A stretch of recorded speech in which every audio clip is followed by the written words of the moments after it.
Today is Palm Sunday. It's as good a day as any to commemorate the ones who died for justice, those who led us forward. We're just a couple weeks past the commemoration of Selma and the death of Malcolm X. And today we read about another martyr, this time our very own first UU martyr, Michael Servetus. I talked in my Selma sermon about reading Bill Staten's account of the march and his thoughts that movement and that march might have been much like Palm Sunday, a day filled with great hopes and great fear. It makes me wonder what Jesus thought as he consented to ride in that parade. It was an agricultural festival, probably, not, as I was taught, a parade for Jesus. In fact, it was more likely that Jesus was simply another float in the lineup. Someone found him a mule, and he consented to get on. Why, we wonder, and we don't know. By making himself visible, he acknowledged the dangers of this leadership and accepted the responsibilities and the very real possibility of his death. His was a contentious ministry filled with truth-telling that made both the Roman and the Jewish establishments uncomfortable. He agreed to rock the boat. He saw no other way. He paid the price. The established biography will have us believe that there was just that one moment of hesitation when he asked God to remove the trial. But biographies, and the Bible is no exception, usually have their own point of view and a point to make. Their point was that Jesus was willing and eager to become the sacrifice. I have always believed that the holiday celebrations of Jesus and the Jesus story really overlook the incredible contributions of the way he lived his life, choosing instead to cling to his birth and death as signs of God's favor. Jesus was killed for suggesting that there was more to life, that love rather than hierarchy was the way. We see how easily that message has been subverted as people continue to argue that Jesus would want us to allow the poor to wither and die, as someone recently said. That people of God should be killed rather than be as they were born. Jesus, the one who touched the untouchables, had a mandate for the poor. His honor rested there. This world is changed because he taught love as a way of life. It is no wonder that people, after all these years, still turn to that path. It is only sad that religious leaders turn that path of inclusion to one of isolation. It is exclusion that has led us to Christianity's dwindling population. As for Servetus, after he wrote his book, he went underground once his life was threatened. I find it so depressing that his death was sought by other reformers. They were working to secure their well-being by denying it to others. They had moved from wanting to be free to wanting to be right. Servetus had to die if he were going to believe in the unity of God, and those who swore to love God revealed the horrifying truth that they were really only interested in loving their God. Purity, not inclusivity. The history we know say that he was also alone, but again, time obscures what we might once have known. Yet if Michael Servetus had not stood up and stood firm, who would we be today? Where? This diverse group of people right here, from so many different faiths, would not be gathered without witness like his. He had the opportunity to recant and chose not to do so. And so he died horribly. All my life I've heard Martin Luther's words ringing in my head, "Here I stand, I can do no other." It's a stirring, romantic, but solitary statement. Who helped to give him courage? Did he really stand alone? Answers lost in history. It's unlikely, however, since a movement was a result. And yet, along with Calvin, he was part of the culture that condemned Servetus for taking his own stand. Whose honor do we look to here? Now we know more about King because for many of us, he was a contemporary. He was not alone. He was right in the middle of a movement. He may have been the speech maker, but he didn't work in a vacuum. He was surrounded by great thinkers and preachers with whom he was both in prayer and consultation. His work depended on inspiring others to join him. He may have come the closest of any of these three, Servetus and Jesus and King, as far as we know, to model an open, welcoming community. People like to fixate on his humanity, unlike what we've done with Jesus. He was not a perfect man, but he was a great one. And we don't like it when our saviors are simply human. I can't tell you how many pursed-lipped people I've heard sniff, "He was no Jesus Christ." Given the little we know about Jesus, I suspect Jesus was no Jesus Christ either. He was a man. He had a point of view. But King gave the movement a face. And unfortunately for the people who opposed him, if they really wanted to stop the movement, they should have done what they did earlier, because by then the world had come too far to turn back.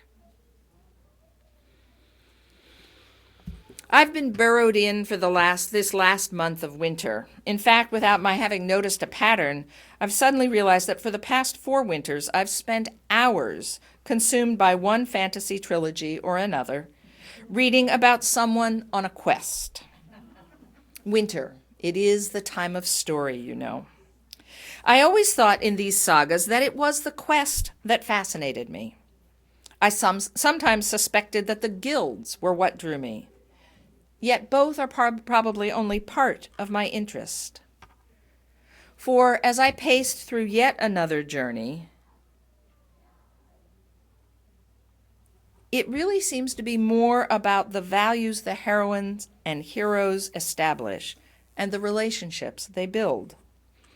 These sagas involve a lot of swearing of fealty and a lot of figuring out what one will and will not do for the person or thing to whom they've sworn. They also involve a lot of lines which will not be crossed. This year, because it's what I've been thinking about anyway, I thought, honor. What use are you? What danger? The danger is pretty obvious. Name any separatist sect in the world, and right now we have our pick. I'm sure honor's one of the things they're touting.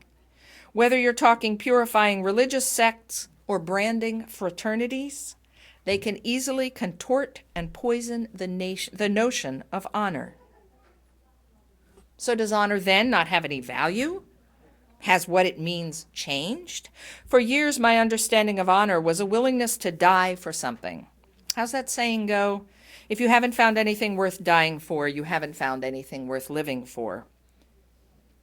But that can so easily be construed to make death the point, and it glorifies death rather than making life the point. In today's opening poem, we heard the story of heroic young soldiers littering the beaches and battlefields. There has to be more than death to honor. Just as it was Jesus' life that transformed his world, it is our lives that make that difference. As a woman born in the 50s, I don't think there's ever been a time when my sacred and honor was discussed or encouraged. Although I did look at the Girl Scout law the other day, or the Girl Scout pledge, which says "on my honor," and then you have to look everywhere to find out what the law is, which I'm not sure we had when I was a Girl Scout. But, and it basically said, "On my honor, I'll do what I'm told." I didn't get far in Girl Scouts. I'm not sure women have been considered to have sacred honor. I'm not sure they are now, and maybe few of us are. Sacred duty. We're supposed to raise children, but did we have a wisdom and a way of life that we were expected, even honor-bound, not just to protect, but also to spread? And of course, in some countries now, women's honor belongs to the family. It's all about a woman's purity rather than herself or her contributions. It's about what she refrains from doing rather than what she does. When I think about the important decisions in my life, they seem to be things that I left. I left Wall Street, unable to deal with the greed and the people who seemed so unidimensional. I had an exchange with a guy when I was leaving work about why I was leaving. I said, I feel like the people I know are lines on a graph, headed in just one direction. I guess that's you, if you're looking at it. I need people with fuller lives, people who are circles. Really, he said to me, looking over his glasses and a glass of something. I fire circles. I walked away from a sweet relationship with a very nice man who wanted me to stop working and find fulfillment in being his wife and the mother of his children. It took me a long time to find out who I am and what I do, and there are times I think kids might have been nice, but that wasn't a good role for me. I walked away from the Presbyterian Church when a friend came out and she was dropped from her quest for ordination. I walked away from the UCC when I realized there was no room for the feminine. But all those times, I was walking away from something rather than walking toward. I think if there is such a thing as sacred honor, it shouldn't be based on a list of no's, on our own personal reactive purity codes. It should be founded on inclusion. We should stand on the side of love. If there is to be a new sacred honor, mustn't it be a thing we undertake together? Isn't peace a sacred possibility? Because I do not stand alone, and neither do you. We stand in the midst of a small community of people here who hold on to a notion of something so much better. When I started seminary, I replied to questions about my choice to do so by saying I wanted to build a new Eden, a world where peace and possibility had free reign. I don't necessarily believe that the 60s were the answer to life, but I'm pretty clear people asked fairly important questions then. Questions we're still asking ourselves today. For a long while, I thought perhaps that small, closed communities were a possible answer. I don't think that anymore. They can do good work, but I don't know that belonging to an order of nuns or priests or good friends and no one else, I don't believe that turning away helps the world. And in the long run, I'm not really sure it helps us. It makes us privileged and keeps us insulated from the pain of real people. Communities of faith that are isolated and insulated are no different from gated communities where only people with the right incomes live. I would never have guessed then that I might end up here and that I might find myself thinking that a small rural church with a mandate to welcome, care, encourage, seek, speak up, participate, and connect. 7 words. Pretty soon we're going to have a badge of, but might be the thing that makes a difference in the world we know. But I do have my suspicions that we could be that. I think there's also a pretty strong imperative for us to make a difference because we can come at the problems from so many different directions. Shouldn't UUs be the people who spread a new notion of sacred honor, to be those able to say with no embarrassment that we promote a kinder, gentler, sacred honor? Every day I come to believe that our inclusivity is not only a gift, it is also a mandate. Does life change if we decide that our sacred honor makes it stand with 7 principles on the side of love? Each of us has different talents and different ways of interpreting what they mean, but they connect us. Our line is porous, not because we're changeable, but because we have left space for people to join with us. But how do we determine where to make a stand? There is so much that needs attention. But if we start in those places we value and reinforce welcome with kindness, and if we feel that we have talents to direct to the problem, we're not focusing on those points we're willing to die for. We're focusing on those points we're willing to live for. After listening to the latest racist nonsense, one episode at Bloomsburg, one at Bucknell, here we are making national news again. Bloomsburg this year has made national news 5 times for horrible, retractive, mean sentiments. Bucknell, this was a new one for them, and I don't know what everybody saw, but 3 DJs have been temporarily suspended for making racist slurs on a radio show. I wrote on somebody's line that I was surprised, or it was if nothing else, this was a good indication that people ought to be reading the newspaper, because you'd think if they knew what was going on at other schools, they might not have done it themselves, but obviously they're not looking at anything.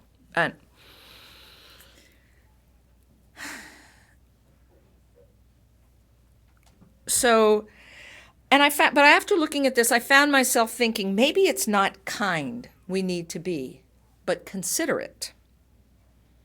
Maybe before we spoke and acted, we could take the time to consider how our actions might impact the people we're speaking to or about. We might also want to consider what the impact on our lives could be. These students speak with what they think is impunity. But if you're on social media calling people names, it's going to be known. Your parents will find out. Your college will find out. And you know what? Someplace you're going to want to be employed at some point in your life is going to find out. People who are hiring people know how to Google. And your representation of where you're from is important. We are in a position to make things different, starting in our own little valley and going out. If we give our kids strong foundations and the understanding that the being part of a group makes a difference, we not only send out change makers, we send out community builders. I think there's something to this sacred honor, although I don't think I've gotten to the bottom of what I think about it yet. I think it's something we search within for. What do we believe so strongly we're willing to get on the mule and ride in the parade? And equally important, who's with us? Who has their own mule to ride, or who will walk along or hop on board behind us? What is the parade for, and where is it going? Here at UUCSV, we've said we're about feeding children and supporting local charities. We've said education and defining our theological, divining may be right too, our theological leanings. It seems we might be getting ready to say sex ed. It may be as simple as being considerate and welcoming. Would I be a kinder and more generous person if I had spent the time to understand the importance of my actions being consistent with my beliefs? Would I work to preserve rather than tarnish my sacred honor? I think I have to keep asking myself these questions. The bad news for you is that I'll probably continue to ask you as well. What if the peace of the world was dependent upon our honor? Would we do things differently? What are the consequences if we don't look at this? How will we live our lives? There is a cost to riding in the parade, and we have to decide if we're willing to live into that. Blessed be.